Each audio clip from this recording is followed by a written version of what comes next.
So if I talk about business agility, here's a definition. It was put together by Evan, who I say is the head of the Business Agility Institute in Australia, and Sally Alata, who's runs a company called Agility Health in the USA. Fantastic, really great agile leader, and myself. And the definition is the ability to anticipate and adapt to change, learn and pivot, deliver at speed, and thrive in a competitive market.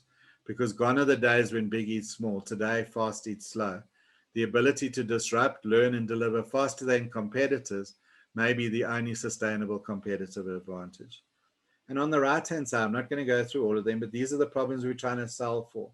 Slow time to market, no discovery process. So we're not doing enough on design thinking. Feature factories with large, never-ending backlogs. So one of the things we really push in our clients is managing that work in progress, balancing capacity and demand. Tech is sprinting while the org is stuck. So if we've got the technology side of the business is doing agile, and they're going ahead, but the business is not on that same planet, it's very difficult to really bring that all together. So that's where the DevOps side comes in. Yeah, yep. I've touched on all the others. Then, if you have a look at this results section, this comes out of Scaled Agile's website, and this is real case studies that people that have used the Scaled Agile have reported. Again, I'm not trying to, please don't get me wrong, I'm not trying to push Scaled Agile.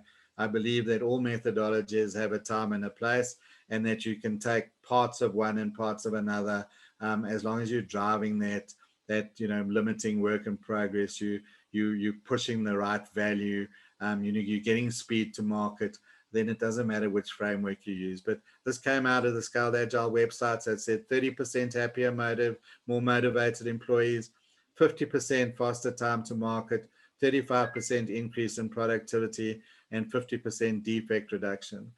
And then, so if you're a CEO of a company and you're not wanting to get these results, then essentially you should be, fired on the spot. So companies that are not going and adapting to the new ways of work, there are certain companies that will find strict agile ways of working a little bit more difficult than others, mining companies, construction organizations, etc. But their businesses are changing as well. I mean, in mining, you've got some mines that are very automated underground. I read about I saw an article about a construction company in China. They build big office blocks, etc. It used to take them 2 years. It now takes them 6 months, not by using an agile methodology, but by using prefabricating a lot of the building in factories, and then almost doing a Lego build after that. And then there's some case studies of companies that are using agile. Again, it's not just tech companies, it's not just financial companies. Air France is there, AstraZeneca is there. Maybe we shouldn't be mentioning that today, but they also there.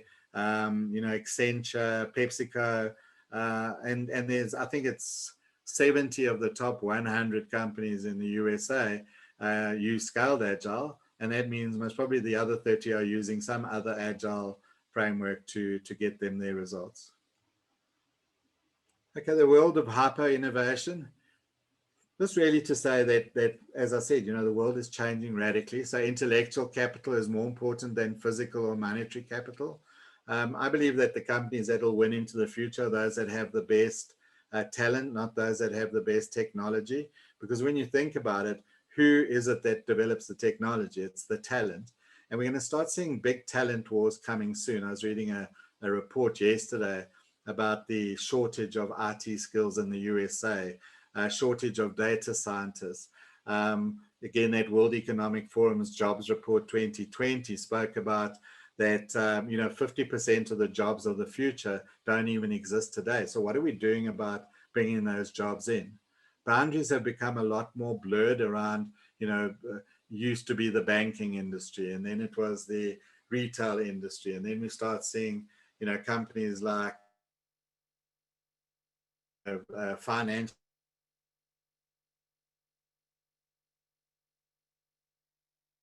than ever before. Markets are getting bigger and they're getting smaller. And what do we mean by they're getting bigger? It means that in today's world, there's nothing stopping you actually, delivering products anywhere in the world. The global village is just got so much, closer to us.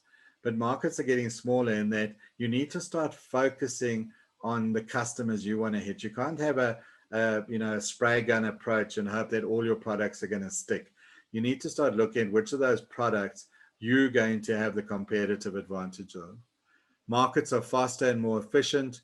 The lifespan of even the most innovative and successful products is shorter than ever before.